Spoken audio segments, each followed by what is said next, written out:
भारत की भूमि पर कई बड़े बड़े युद्ध हुए हैं जिन्होंने भारत के इतिहास को एक अलग स्वरूप दिया है। ऐसा ही एक युद्ध हुआ था हल्दी घाटी का युद्ध। यह युद्ध देश के सबसे चर्चित युद्धों में से एक है और इस युद्ध में एक प्रश्न हमेशा से बना हुआ है कि आखिर हल्दी घाटी का युद्ध किसने जीता था। तो आइए जानते हैं कि हल्दी घाटी का युद्ध किसने जीता था। उस समय कई रजवाड़े थे लेकिन मेवाड़ एक प्रमुख रजवाड़े के रूप में प्रसिद्ध था। मेवाड़ और मुगलों के बीच संघर्षों का लंबा इतिहास रहा है। महाराणा प्रताप की माता का नाम जयवंताबाई और पिता का नाम उदय सिंह था। महाराणा प्रताप ने भीलों से ही युद्ध की नीति सीखी थी क्योंकि उन्होंने अपना पूरा बचपन भीलों के साथ ही बिताया था। महाराणा प्रताप के पिता अमर सिंह ने अपने छोटे बेटे जगमल को गद्दी सौंप दी थी, लेकिन जगमल सिंह ने जनता पर अत्याचार करना शुरू कर दिया था। उदय सिंह के बाद मेवाड़ के सभी सरदारों ने एकत्र होकर महाराणा प्रताप को राजा बनाने का निर्णय लिया। उस समय भारत के अधिकांश भाग पर मुगल बादशाह अकबर का दबदबा था। उसने भारत के कई राज्यों पर आक्रमण करके अपने अधीन कर लिया। इसी तरह वे मेवाड़ को भी जीतना चाहता था। इसके लिए अकबर ने सबसे पहले महाराणा प्रताप को कई संधि पत्र भेजे कि वे मुगलों की अधीनता स्वीकार कर ले,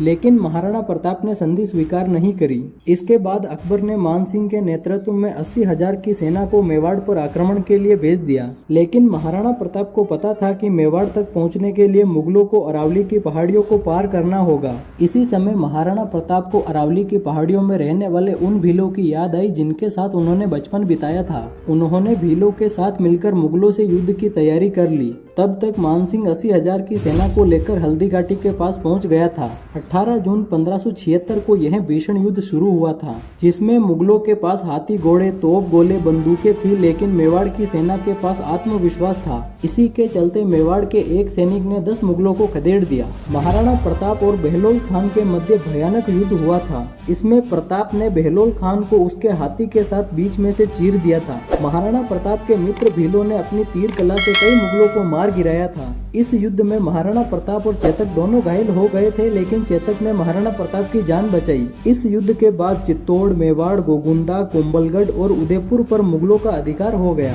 सारे राजपूत राजा मुगलों के अधीन हो गए, लेकिन महाराणा प्रताप ने मुगलों की अधीनता स्वीकार नहीं की। इस युद्ध के कुछ समय बाद भीलों की सहायता से महाराणा प्रताप ने मेवाड़ पर आक्रमण करके उसे स्वतंत्र कराया।